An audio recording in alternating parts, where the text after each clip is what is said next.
Hey everybody, Jandareview, and today we're coming to you right on the toilet. And we want to show you a simple tip to keep your toilet seal conditioned. Here we go. First thing you need to do, get some good old gloves on, because this is going to be nasty.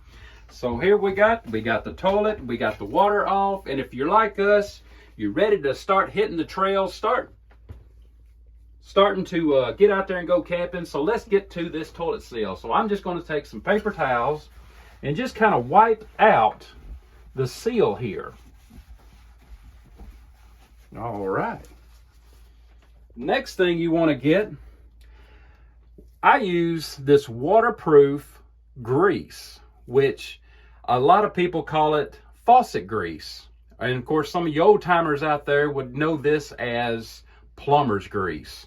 And of course, it's waterproof. It will last on here. And I know what you're thinking, hey, I can just put some Vaseline on it. But no, you do not want to use any kind of petroleum jelly. Correct? Correct. That actually can deteriorate your seal. And the last thing you want is stinky stuff coming up through your seal. Exactly. So what we're going to do is just put a little of this grease right here on your finger, as you can see it. And I'm just going to get it right in there. And then we're just going to get in here like you love it. Get in here like you love it. And just get every single bit of that seal. And then we'll put a little more.